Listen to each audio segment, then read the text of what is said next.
Alright, Batman, you know the deal. I'll flip this coin. Heads you live, tails you die.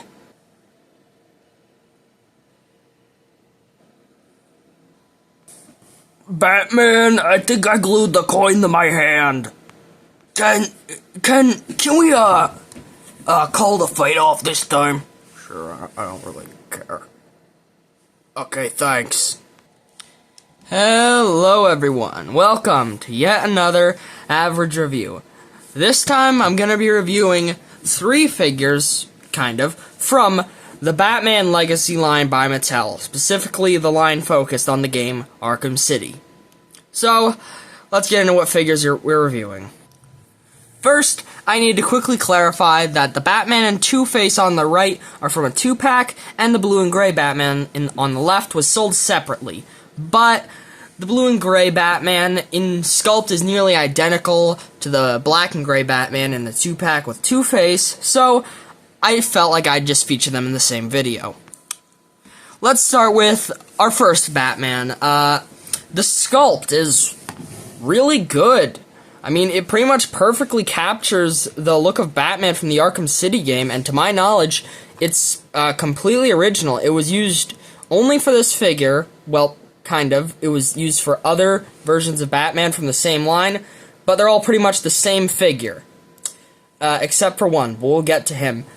Yeah, the sculpted details are really nice on the body. It's got some nice texturing, and the little panels and rivets are pretty cool. Gauntlets, same deal. Very, very armored looking. Belt, also very nice. I'm not the biggest fan of the brownish color used for it. I prefer a very yellow belt, but it's accurate to the game from what I remember. Here we have the legs, very similar to the arms. You can see this line going down like the leg. We'll get to that, like the minor problem with that. But yeah, boots are pretty nice. They even have a little detailing on the treads, which is very cool. Cape, nothing special really, but still a nice cape. Now the head sculpt is where this figure shines because it looks very similar to the version of Batman from Arkham City. Like, despite the low cost of this figure and it coming out, like, in the early 2010s, it's pretty much spot on. I really like it. Another thing I'm going to mention about this figure is the paint. All the colors here used are pretty nice. It just uses a standard black. I like the shade of gray. Not the biggest fan of the belt color, as I've said, but overall, really good paint job and sculpt on this figure. But we can't move on to Two-Face yet, because we have the other Batman. In sculpt, this one is nearly identical to the other, but there is a difference because there is no sculpt for the Bat logo. On here, it's just completely flat minus the texturing. It's really hard to tell that there's actually sculpting on this Bat logo, but I can guarantee you there is. But the more obvious difference with this Batman is the paint. He's got the yellow logo and the blue and gray outfit and the bright yellow belt. And I gotta say, I like this more than the black and gray one just because I'm a sucker for blue and gray Batman and I'm a sucker for that yellow logo. So, yeah, I think this one looks better. Also, yes, they are pretty much the same gray, so you don't have to worry about that, I guess. Next is Two-Face. We'll get to his two faces in a second, but first, let's take a look at the body.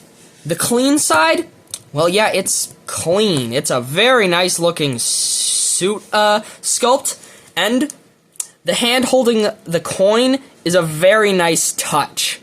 Now on the burned side, oh, it's fantastic. It's not only painted to look burnt like in the games, but it's also got a texturing on the suit side. And for the exposed fleshy skin on the head and the arm, they've actually got a slightly, I guess, glossy paint would be the right term.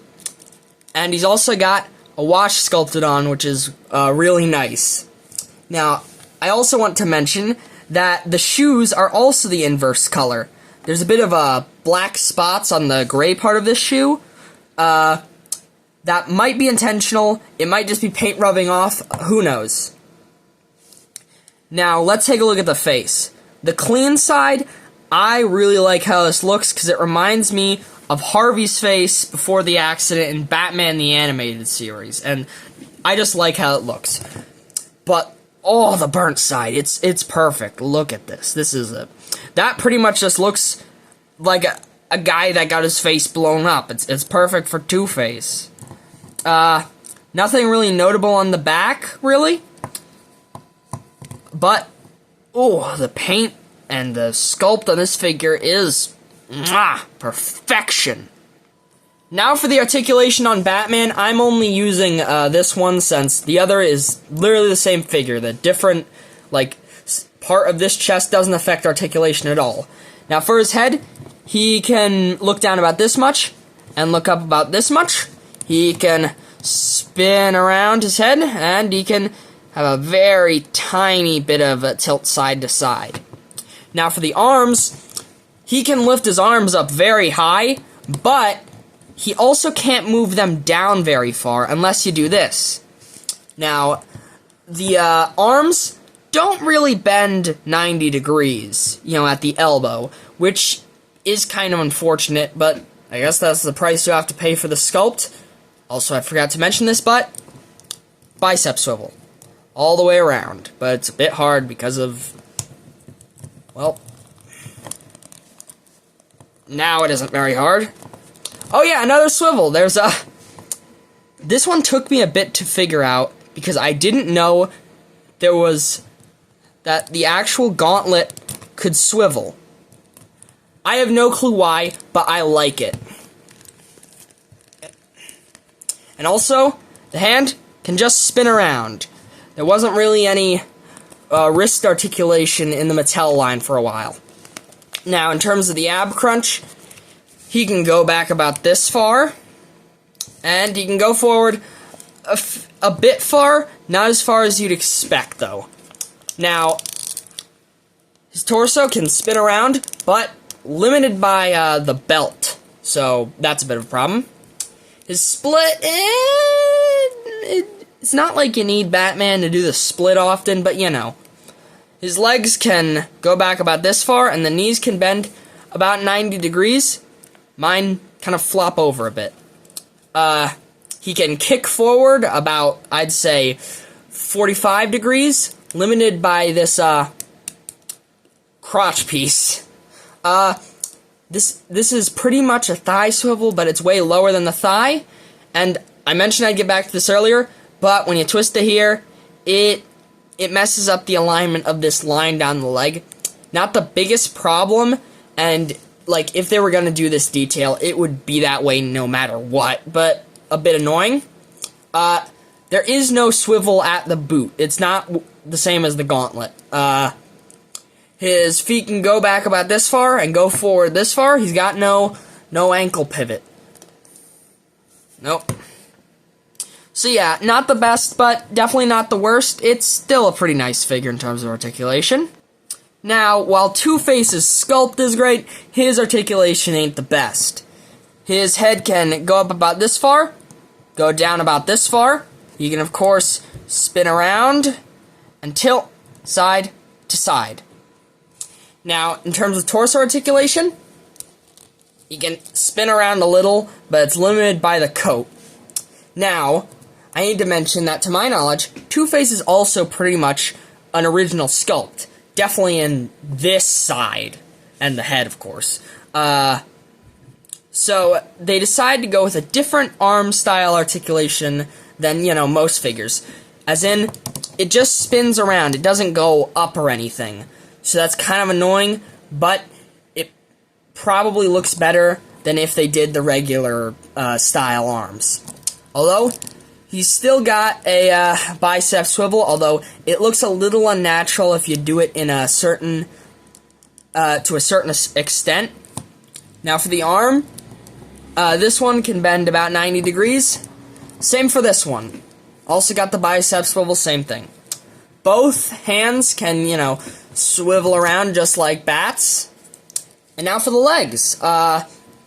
His kick to my knowledge, isn't actually very limited by the coat piece, since these parts are very rubbery. It seems to actually be limited by, if I can get it, the crotch piece. So that's interesting to note. Got the same swivel right here as Batman and as pretty much every Mattel DC figure. And his legs can bend about 45 degrees. And that's it. He's got no foot articulation or anything. This guy, Two-Face ain't a very dynamic guy, but still, you know.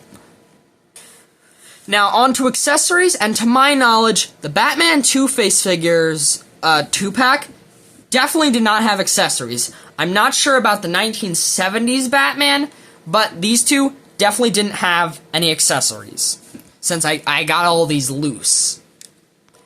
Now on to some figure comparisons in terms of size. Let's start with some Legends, since these figures are 6 inches, although they are a bit bigger than these two standards I got here. Renew Your Vows Spider-Man and Spinneret right here. Still, Batman's a big guy, Two-Face is in a suit and he's kind of a stocky guy, so it would work, probably. Now for the big guys, Hulk and Thor. Thor is taller than Batman by a bit. If you count the ears, he's definitely, if you don't count the ears. And Hulk, yeah, you can see the size difference there. So yeah, these also scale pretty well. And, as is tradition, here he is with Hitmonkey and Goliath. Now for some DC figures, since, you know, this is a DC line, let's compare it with the line that Batman Legacy and this Arkham City line is a spin-off from DC Universe Classics. So here he is with the Superman and Wonder Woman from DC Universe Classics, which are pretty much the standard male and female body bucks. Yeah, they scale pretty well. Batman's a tad bit taller, but oh well. Now for some other DC Universe Classics figures.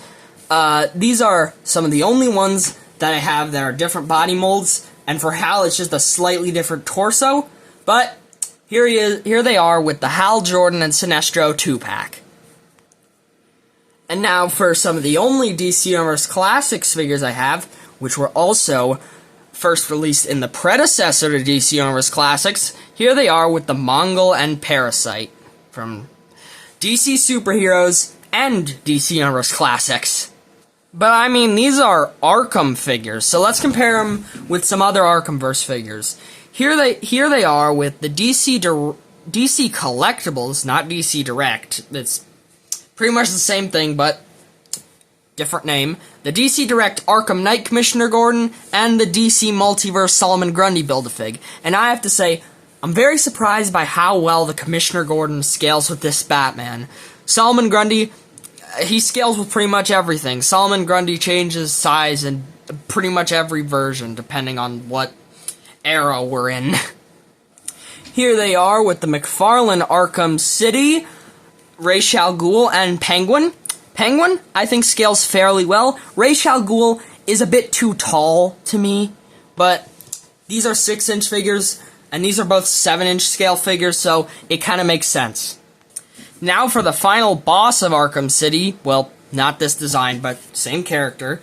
Here he is, here they are, with the DC Multiverse Clayface Megafig. Yeah, this scales pretty well. He's ginormous in Arkham City. In fact, this version of Clayface might be too small. Now for some major characters in Arkham Origins. Well, it's only kind of with Black Mask. Here he is with the DC Secret Files Black Mask and the DC Direct Nightfall Bane. Once again, both scale pretty well. Now for two figures I couldn't find anywhere else to put in. Here they are with the Dark Knight movie Harvey Dent and the Batman Legacy comic Catman. I'll be frank here. Harvey Dent doesn't scale well with this Two-Face, and he doesn't even look like the Two-Face from Arkham City, since they're completely different. Catman does scale well, though. I'll give them that. Now, here's a comparison with two of the other Batman Legacy Arkham City figures I have, the Robin and Joker 2-pack. And yeah, they're both original sculpts, so they scale well with these. Also, probably gonna be reviewing this 2-pack also, but that's for another time. In conclusion, all 3 of these figures have some really great paint and sculpts, but their articulation is slightly lacking, even by DC Universe Classic standards. But if you just like how these figures look and don't care how they move, I would definitely recommend these if you can get these for a cheap price. So, for the regular Arkham City Batman, I'd give him about a 7 out of 10, and I'd give the 70s Batman and the Two-Face figure both an 8 out of 10. Why did man only get a 7 out of 10? Is he stupid?